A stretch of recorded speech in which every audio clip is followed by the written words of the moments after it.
ಯೋಜನೆಗಳ ಕುರಿತು ಮಾತನಾಡಬೇಕಾದ, ಯೋಜನೆಗಳ ವಿರುದ್ಧ ಜಾಗೃತಿ ವಹಿಸಬೇಕಾದ ಅಂತ ಕುತಂತ್ರಗಳಿಗೆ ಮದ್ದು ನೀಡಬೇಕಾದಂತ ವಿಶೇಷ ಹೊಣೆಗಾರಿಕೆಯೂ ಕೂಡ ನಮ್ಮ ಮೇಲೆ ಇದೆ. ಹಾಗಾಗಿ ನಮಗೆ ಎರಡೆರಡು ಕೆಲಸ. ನಮ್ಮೊಳಗಿನ ರಾಷ್ಟ್ರೀಯತೆಯ ಜಾಗೃತ ಭಾವ ಕಡಿಮೆಯಾಗದ ರೀತಿಯಲ್ಲಿಯೂ ನಾವು ಎಚ್ಚರ ವಹಿಸಬೇಕು. ಇಂಥದ್ದೊಂದು ಪವಿತ್ರ ನೆಲದ ವಿರುದ್ಧದ ಚುನಾವಣೆಯ ಮುಖವಾಣಿಯಾಗುವವರನ್ನ ಒಡೆದು ಉರುಳಿಸುವ ಅಸ್ತ್ರವೂ ನಾವೇ ಆಗ್ತೇವೆ.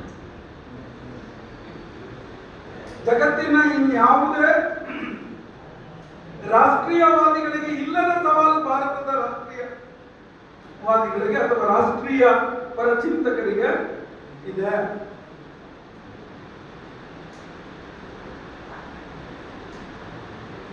ಹಾಗಿದ್ರೆ ಇವತ್ತು ಅಂಬೇಡ್ಕರ್ ಮತ್ತು ಇಸ್ಲಾಂ ಅನ್ನೋ ವಿಷಯ ಯಾಕೆ ಮಂಥನ ತೆಗೆದುಕೊಳ್ಬೇಕಾಗಿತ್ತು?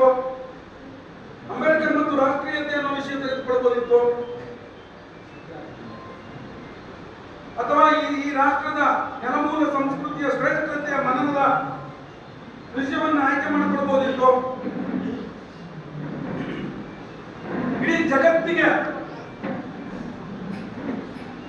ವಿಶೇಷ ನಾಗರಿಕತೆಯ ಕೊಡುಗೆಯನ್ನು ಕೊಟ್ಟಂತ ಸ್ಮರಣೆಯನ್ನು ನಾವು ಇಲ್ಲಿ ಮಾಡಬಹುದಾಗಿತ್ತು.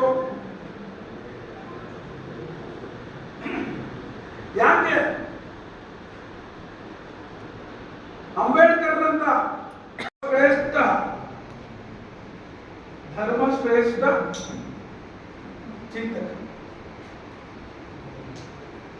ಆಮೇಲೆ ಅವರ ಹೆಸರು ಮೇಲೆ ಇದೆ, ಅದರ ಜೊತೆ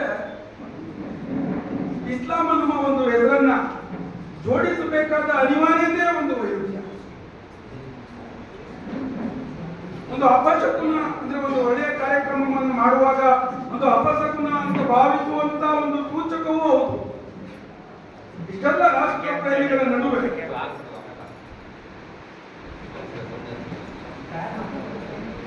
ಸಿರಿವಂತಿಕೆಯ ಭಾರತದ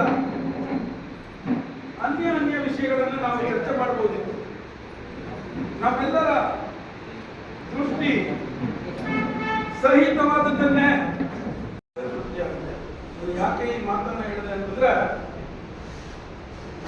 ನಾನು ಈ ಕಾರ್ಯಕ್ರಮಕ್ಕೆ ಅಂತ ಇಲ್ಲಿಗೆ ಬೆಳಿಗ್ಗೆ ಬಂದಾಗ ತಾಯಿಯ ಒಂದು ಅಸಲಿ ನನಗೊಂದು ತಾಯಿಯ ಮನೆಯಲ್ಲಿ ಆಗಿತ್ತು.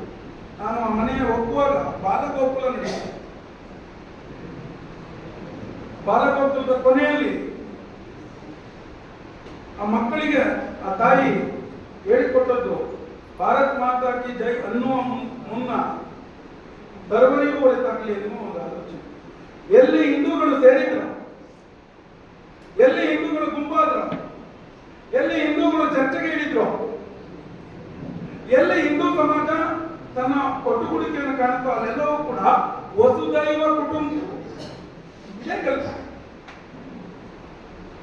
ಈಗ ಇಡೀ ಜಗತ್ತು ಸಂಶೋಧನೆಯನ್ನು ಕೈಗೊಳ್ತಾ ಇರುವಂತ ಪ್ರಯಾಗರಾಜ್ನ ಕುಂಭಮೇಳದ 66 ಕೋಟಿ